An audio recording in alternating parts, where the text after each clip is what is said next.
जैसा कि आपको ज्ञात होगा, छत्तीसगढ़ प्राथमिक स्तर शिक्षक भर्ती में चयनित बीएड अभ्यर्थियों को बाहर करने के आदेश माननीय हाईकोर्ट ने दे दिए थे, जिसके अगेंस्ट में मामला सुप्रीम कोर्ट में गया था। और सुप्रीम कोर्ट ने जिस याचिका पर बीएड को काउंसलिंग में शामिल कराने के लिए आदेश पारित किया था, लेकिन हाईकोर्ट पर फैसले को डिसाइड करने के लिए छोड़ दिया था, वो मैटर भी आज सुने जाने के लिए लिस्ट था। टोटल 4 केसेस थे, जिसमें मेन जो याचिका थी श्री नवीन कुमार जी की थी, जो कि बीएड की तरफ से उनका जो हाईकोर्ट की तरफ से जो फैसला आया उसके अगेंस्ट में ये बीएड को सेव करने के लिए माननीय सुप्रीम कोर्ट का दरवाजा खटखटाए हुए थे। कल की हियरिंग में माननीय सुप्रीम कोर्ट ने आज की तिथि निर्धारित की थी, क्योंकि बीएड की तरफ से कोई सीनियर एडवोकेट उपस्थित नहीं था और उनके द्वारा लगातार ये प्रेयर किया जाता था कि हमें 1 दिन का समय दिया जाए सीनियर एडवोकेट उपस्थित होने के लिए, जिस पर माननीय सुप्रीम कोर्ट राजी हो जाती है। हालांकि कल उन्होंने अपना जजमेंट कुछ हद तक लिखवाया था, लेकिन उस पर उन्होंने ये कहा था कि हम साइन नहीं कर रहे हैं, सिग्नेचर नहीं कर रहे हैं आपके मैटर को सुनने के लिए। तो आज वही चीज़ें शुरू हुई और आज वहीं से मामला शुरू हुआ जहां कल खत्म हुआ था। क्या कुछ हुआ इसके बारे में डिटेल में बात करेंगे, अंत तक जरूर जुड़े रहिएगा। नमस्कार दोस्तों, मेरा नाम है नीरज, आप देख रहे हैं व्यू बिट यूट्यूब चैनल। अगर आप इस चैनल पर पहली बार विजिट कर रहे हैं तो इसको सब्सक्राइब करते हुए बेल आइकन को प्रेस करना ना भूलें। आज बीएड की तरफ से लंबे चौड़े एडवोकेट्स का पैनल देखने को मिला है। अगर मैं बात करूं तो श्री पीएस पटवालिया सर भी उपस्थित थे, जो कि श्री देवेश शर्मा जी की याचिका से लेकर के मध्य प्रदेश तक की याचिका में उपस्थित थे बीएड का पक्ष रखने के लिए। साथ ही साथ यहां पर और भी सीनियर एडवोकेट्स उपस्थित थे। शुरुआत बीएड के वकील के द्वारा माननीय सुप्रीम कोर्ट में की जाती है। उनके द्वारा पूरे मामले को समझाया जाता है और कुछ सुनने के बाद से ऑनरेबल जस्टिस सुधांशु धूलिया जी थे, वो पूरे मैटर को क्लियर आउट करते हैं। उन्होंने ये सीधे तौर पर पूछा बीएड के एडवोकेट से कि हमारा जो 11 अगस्त 2023 का जजमेंट है, उसके बाद से 2 कंडीशन उत्पन्न होती है। पहला कि बीएड जो है वो प्राइमरी के लिए एलिजिबल नहीं है। प्राइमरी के लिए यानी कक्षा 1 से 5 के लिए डीएलएड ही एकमात्र कोर्स होगा। फिर उसके बाद से उन्होंने ये कहा कि हमने अपने जजमेंट को रिव्यू किया 8 अप्रैल 2024 के आधार पर, जिसमें ये कहा गया कि हम उन बीएड अभ्यर्थियों को सेव करना चाहते हैं जो कि ऑलरेडी अपॉइंट हो चुके हैं। और उसमें उन्होंने ये क्राइटेरिया रखा कि ये जितने भी अपॉइंटमेंट होने चाहिए वो उनके जजमेंट यानी 11 अगस्त 2023 के जजमेंट से पहले होने चाहिए। फिर माननीय सुप्रीम कोर्ट ने बीएड के एडवोकेट से ये पूछा कि आपकी ज्वाइनिंग ही यहाँ पर 11 अगस्त 2023 के बाद हुई है, फिर तो यहां पर कुछ बचा नहीं। अब यहां पर बीएड के एडवोकेट्स के द्वारा यह पक्ष रखा गया कि जो आपने अपने फैसले का रिव्यू किया और जो आपने फैसला दिया 11 अगस्त 2023 का, उसमें श्री रामशरण मौर्य वाला जो केस था उसको कंसीडर नहीं किया गया। अब रामशरण मौर्य वाला केस अगर आपको याद हो तो ये उत्तर प्रदेश की 69,000 शिक्षक भर्ती से जुड़ा हुआ है, जिसमें माननीय सुप्रीम कोर्ट ने ऑनरेबल जस्टिस यूयू ललित की बेंच के द्वारा, डबल बेंच के द्वारा 2020 में जजमेंट दिया गया था, जिसके आधार पर सुप्रीम कोर्ट के आदेश के आधार पर 69,000 शिक्षक भर्ती कंप्लीट हुई है। अब यहां पर जब रामशरण मौर्य वाला केस आया तो यहां पर फिर से ऑनरेबल सुप्रीम कोर्ट इन सभी चीज़ों को कंसीडर कर रही थी कि ये कौन सा नया मैटर है। हालांकि इन बेंच के द्वारा ये ऑलरेडी सुना जा चुका है। उसके बाद से जो डीएलएड की तरफ से senior advocate Meenakshi Arora ma'am उपस्थित थी, उन्होंने कोर्ट को ये अवगत कराया कि जब ये मैटर चल रहा था देवेश शर्मा जी की याचिका में, उस समय भी रामशरण मौर्य का केस आया था। इसके अलावा अगर आप मध्य प्रदेश की बात करें तो उसमें भी रामशरण मौर्य का केस आया था। बिहार के 6ठे चरण की शिक्षक भर्ती में बीएड को बाहर करने के लिए जो माननीय पटना हाईकोर्ट ने आदेश दिया है, उसमें भी रामशरण मौर्य वाला केस आया था। उन्होंने ये कहा कि इस पूरे मामले की शुरुआत से वो जुड़ी हुई हैं और रामशरण मौर्य वाला जो केस है वो जो इसका शुरुआती केस था जो कि राजस्थान हाईकोर्ट से उठा था, उस केस से बिल्कुल अलग है। क्योंकि रामशरण मौर्य वाले केस में जो 28 जून 2018 का गजट नोटिफिकेशन है एनसीटी, जिसके आधार पर बीएड अभ्यर्थी प्राथमिक में शामिल हो रहे थे, वो चैलेंज ही नहीं था। एक्चुअली अगर आप रामशरण मौर्य वाला केस देखेंगे तो उसमें मैटर ये था कि रामशरण मौर्य वाले केस में एक तो क्वालिफाइंग मार्क्स से रिलेटेड मामला था, क्योंकि उत्तर प्रदेश की राज्य सरकार 69,000 शिक्षक भर्ती में परीक्षा पहले कंडक्ट कराती है, नोटिफिकेशन पहले जारी होता है, लेकिन जो उसका क्वालिफाइंग मार्क्स था वो परीक्षा के 1 दिन बाद तय किया जाता है, जिसको लेकर के शिक्षा मित्र कोर्ट चले जाते हैं। वहां से पहले सिंगल बेंच हाईकोर्ट में, उसके बाद से डबल बेंच हाईकोर्ट में मामला डिसाइड होता है, उसके बाद से ये मामला सुप्रीम कोर्ट जाता है। शिक्षा मित्रों के द्वारा ये बात को चैलेंज किया जाता है कि आप परीक्षा कराने के बाद से क्वालिफाइंग मार्क डिसाइड नहीं कर सकते।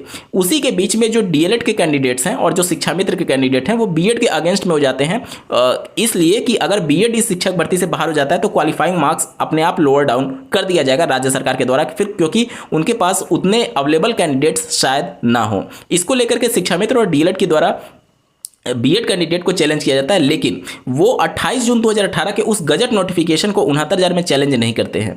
69,000 में मामला ये था कि जो बीएड को शामिल किया गया, ध्यान से सुनिए, जो बीएड को शामिल किया गया वह यहाँ की जो अध्यापक सेवा नियमावली है 1981, उसमें बिना संशोधन किए ही शामिल किया गया। जब उत्तर प्रदेश में दिसंबर 2018 में 69,000 शिक्षक भर्ती का नोटिफिकेशन निकाला गया था, उसमें BEd as a valid qualification मांगा गया था, लेकिन उत्तर प्रदेश की जो शिक्षक सेवा नियमावली है 1981, जिसके शर्तों के आधार पर शिक्षक भर्ती कंडक्ट होती है, उसमें बीएड को शामिल करने से संबंधित कोई भी संशोधन नहीं किया गया। जब यहाँ पर परीक्षा कंडक्ट हो जाती है उसके बाद जाकर के इसमें संशोधन किया गया।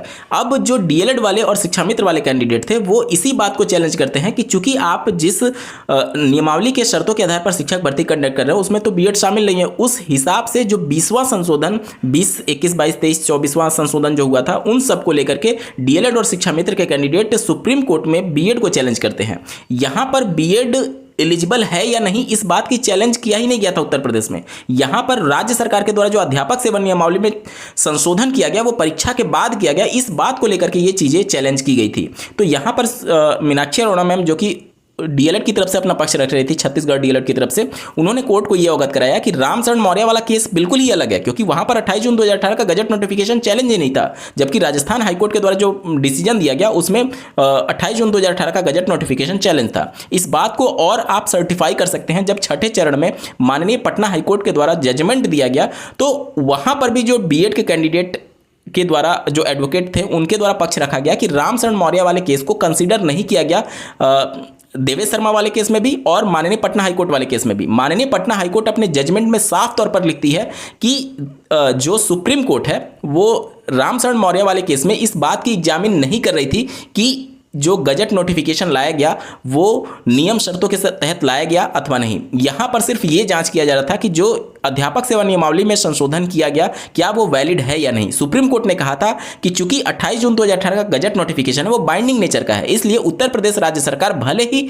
अपने शिक्षा सेवा नियमावली या फिर जो शिक्षक भर्ती सेवा नियमावली है 1981 उसमें बाद में जाकर के संशोधन करती है, चूंकि ये बाइंडिंग नेचर का था 28 जून 2018 का गजट नोटिफिकेशन, जिसको कोई भी राज्य सरकार इग्नोर नहीं कर सकती है। इस वजह से राज्य सरकार ने जो उनको बीएड को अलाउ किया 69,000 में वो बिल्कुल सही था, क्योंकि ये बाइंडिंग नेचर का था। और उत्तर प्रदेश में कभी भी 28 जून 2018 के गजट नोटिफिकेशन को रामशरण मौर्य वाले केस में चैलेंज नहीं किया गया था। ये माननीय पटना हाईकोर्ट ने भी अपने कोर्ट जजमेंट में बाकायदा लिखा हुआ है। अब यहाँ पर जब ये सभी चीज़ें हुई उसके बाद से एक और एडवोकेट जनरल उपस्थित थे मिस्टर श्रीवास्तव के नाम से, और पीएस पटवालिया सर अपनी बातों को रख रहे थे। यहाँ पर जब बीएड के एडवोकेट पहली बार अपना पक्ष रख रहे थे जिसमें रामशरण मौर्य और ये सभी बातों को वो जब अवगत करा रहे थे, तो उसमें कई बार जो ऑनरेबल जस्टिस सुधांशु धूलिया जी थे वो क्रॉस क्वेश्चन पूछते हैं, और एक बार जो एडवोकेट थे बीएड की तरफ से वो थोड़ा सा लाउड साउंड में ऑनरेबल जस्टिस से बात करने लगते हैं, जिसके बाद से ऑनरेबल जस्टिस थोड़े से नाराज भी होते हैं और उनसे आवाज़ नीचे करने के लिए भी कहते हैं। उसके बाद से वो अपना माइक डाउन कर देते हैं जो बीएड की तरफ से एडवोकेट उपस्थित हुए थे। अब यहाँ पर इन सब के बाद से जो मीनाक्षी अरोड़ा मैम है वो पूरे मामले को समझाने के लिए फिर से समय मांगती है कि मुझे थोड़ा सा समय दीजिए। वहाँ पर उनके द्वारा जो सभी जजमेंट थे उनको कंपाइल करके फिर से एक बार रिप्रेजेंट किया जाता है कि 8 अप्रैल 2024 के जजमेंट में आपने साफ तौर पर कहा है कि इनका जो अपॉइंटमेंट होगा हम केवल उन्हीं बीएड कैंडिडेट को सेव कर रहे हैं जिनका अपॉइंटमेंट 11 अगस्त 2023 से पहले हुआ है। चूंकि इनकी अपॉइंटमेंट ही 11 अगस्त से बाद हुई है तो फिर ये सेफ नहीं हो सकते हैं। इसके बाद से जो मिस्टर श्रीवास्तव थे जो कि बीएड की तरफ से अपना पक्ष रख रहे थे, उन्होंने कोर्ट को यह अवगत कराया कि जो हाईकोर्ट ने जजमेंट दिया है वहां पर भी एक रिव्यू पिटीशन फाइल हुआ है, तो अभी उस रिव्यू पिटीशन को डिस्टर्ब हो जाएगा अगर यहां से कोई जजमेंट पास होता है तो फिर ऑनरेबल जस्टिस ने कहा कि हमारा जो भी जजमेंट आएगा या फिर आने वाला है वो किसी भी कोर्ट में इंटरफेयर नहीं करेगा। कहने का मतलब कि अगर हाईकोर्ट में मामला डिसाइड किया जा चुका है अप्रैल 2024 में, आई थिंक 2 अप्रैल को हाईकोर्ट ने जजमेंट दिया था, अगर उसका रिव्यू होता है तो वो हाईकोर्ट का अलग मैटर है, वो हमारे जजमेंट से डायरेक्टली प्रभावित नहीं होगा। सुप्रीम कोर्ट ने ये क्लियर आउट किया है। अब यहां पर सारी चीजों को सुनने के बाद से माननीय सुप्रीम कोर्ट जो होती है वो एक अलग डेट दे देती है, और अगली डेट जो है वो 28 अगस्त 2024 का निर्धारित किया गया है। यानी छत्तीसगढ़ का जो मामला है वो 28 अगस्त 2024 को अब डिसाइड करने के लिए सुना जाएगा। हालांकि सुप्रीम कोर्ट का अगर आप रुख देखेंगे तो ऑनरेबल जस्टिस क्लियर कट बार बार क्रॉस क्वेश्चन पूछ रहे थे कि हमारा जो जजमेंट है हमने पहले ही क्लियर आउट कर दिया है कि बीएड अलाउ नहीं होगा, बीएड क्वालिफाई नहीं है प्राइमरी के लिए कक्षा 1 से 5 के लिए, और जो ऑलरेडी अपॉइंट हो चुके हैं उनको सेव करने के लिए हमने इसका रिव्यू किया था और 8 अप्रैल का जजमेंट दिया था। उस रिव्यू में भी चूंकि ये बातें क्लियर हैं कि जिनकी ज्वाइनिंग 11 अगस्त से पहले हुई है हम सिर्फ उनको सेव कर रहे हैं। इन्हीं सभी बातों को लेकर के आज की पूरी कार्रवाई चली और पूरी सुनवाई चली। हालांकि मैटर अभी भी डिसाइड नहीं हुआ है। 28 अगस्त 2024 को मामला सुने जाने के लिए फिर से लिस्ट किया जाएगा। छत्तीसगढ़ मामले में अगर आप देखेंगे तो यहाँ पर अगर बीएड कैंडिडेट को सेफ होना होगा तो 8 अप्रैल 2024 का जो जजमेंट है उस जजमेंट में फिर से संशोधन करना पड़ेगा सुप्रीम कोर्ट को, तभी जाकर के चीज़ें हो सकती हैं। क्योंकि 8 अप्रैल का जो जजमेंट है वो सीधे तौर पर बीएड के खिलाफ है छत्तीसगढ़ में, क्योंकि इनकी अपॉइंटमेंट जो है वो 11 अगस्त 2023 के बाद ही हुई है। साथ ही साथ अगर आप मीनाक्षी अरोड़ा मैम और ऑनरेबल जस्टिस के बीच का अगर आप कन्वर्सेशन सुनेंगे तो उसमें भी ये सभी बातें निकल करके आई थी, और जो बीएड की तरफ से एडवोकेट थे उनके द्वारा भी ये बातें कही गई कि हमारा जो नोटिफिकेशन है वो तो 11 अगस्त 2023 के बाद से है। फिर यहाँ पर ऑनरेबल जस्टिस ने इन सभी बातों को जस्टिफाई किया कि जब तक इसका लीगल पोजीशन था तब तक तो बीएड को अलाउ करना ही चाहिए था, राज्य सरकार उसको चाहकर भी इग्नोर नहीं कर सकती थी। इसी के तहत छत्तीसगढ़ राज्य सरकार ने उसको अलाउ किया बीएड को। लेकिन जब हमने जजमेंट दे दिया, यानी उस नोटिफिकेशन को, उस एडवर्टीजमेंट को सेट असाइड कर दिया, उसके बाद से इसका लीगल पोजीशन खत्म हो जाता है। उसके बाद आप अपॉइंटमेंट नहीं दे सकते। ये ऑनरेबल जस्टिस के वर्ड्स थे। साथ ही साथ यहाँ पर मैं आपको बता दूं कि इस बात को लेकर भी चर्चा हुई कि जो इनका नोटिफिकेशन है वो चूंकि पहले का था और जजमेंट बाद में आया, तो यहाँ पर जो पूरा मैटर था, जैसे हाईकोर्ट राजस्थान के द्वारा जो पहली बार फैसला दिया गया, तो ये सब बातें फिर निकल करके आई कि ये तो हाईकोर्ट का फैसला था, ये पूरे देश भर पर कैसे लागू होगा। तो वहाँ पर फिर से बातें निकल करके आई। ये मीनाक्षी अरोड़ा मैम जो कि डीएलएड की तरफ से अपना पक्ष रख रही थी और सभी इस बात पर एक तरीके से अपना पक्ष रख रहे थे, और ऑनरेबल जस्टिस भी कह रहे थे कि चूंकि हाईकोर्ट ने ये मैटर निश्चित तौर पर उस 28 जून 2018 के गजट नोटिफिकेशन को क्वैश करते हुए उसको सेट असाइड किया। भले ये हाईकोर्ट का मामला था, लेकिन ये पर्टिकुलर किसी एक राज्य तक सीमित नहीं होगा। क्यों? क्योंकि जो ये नोटिफिकेशन कैंसिल हुआ वो नोटिफिकेशन कैंसिल हुआ था सेंट्रल गवर्नमेंट का, सेंट्रल लेवल का नोटिफिकेशन कैंसिल हुआ था। इसलिए इसका जो प्रभाव है केवल राजस्थान पर नहीं बल्कि पूरे देश भर पर पड़ेगा। उसके बाद से ये मामला उठा कि हमारा जो नोटिफिकेशन है, मतलब कि छत्तीसगढ़ राज्य सरकार का, उसका जो शिक्षक सेवा नियमावली है उसमें BEd as a valid qualification था। फिर ऑनरेबल जस्टिस ने ये कहा कि आपका जो शिक्षक सेवा नियमावली है उसमें BEd as a valid qualification किसके आधार पर है? उस नोटिफिकेशन के आधार पर, 28 जून 2018 के गजट नोटिफिकेशन के आधार पर। अगर गजट नोटिफिकेशन ही क्वैश हो जाता है, सेट असाइड हो जाता है, तो फिर आपके उस नियमावली का या फिर उस शिक्षक सेवा नियमावली का कोई वैल्यू नहीं रह जाता है, क्योंकि आपका वो गजट नोटिफिकेशन के ही आधार पर आपका वो शिक्षक सेवा नियमावली है। तो इन सभी बातों को लेकर के मामला भी हालांकि डिसाइड नहीं हुआ है, लेकिन अगली डेट जो मिली है वो 28 अगस्त 2024 की मिली है, और इस डेट पर ही मामला फिर से सुने जाने के लिए लिस्ट किया जाएगा। निश्चित तौर पर ये बीएड के लिए भी और डीएलएड के लिए भी कहीं ना कहीं थोड़ा सा कष्टकारी जरूर होगा, इसलिए क्योंकि बहुत लंबा डेट मिल चुका है। हालांकि ये चीज़ें बीएड के फेवर में थोड़ा सा रहेंगी, इसलिए क्योंकि बीएड तो स्टार्टिंग से ही चाहेगा, क्योंकि जब उनकी नौकरी लग चुकी है तो वो अपनी नौकरी बचाने के लिए वो हथकंडा अपनाएंगे, और जितना ज़्यादा समय उनका बीतता जाएगा उतना ही उनका पक्ष धीरे धीरे करके मजबूत होता चला जाएगा। तो यहाँ पर अगर आप देखेंगे बीएड के लिए ये चीज़ें कम से कम अब 28 अगस्त तक वो एक तरीके से बेफिक्र होकर के नौकरी कर सकते हैं।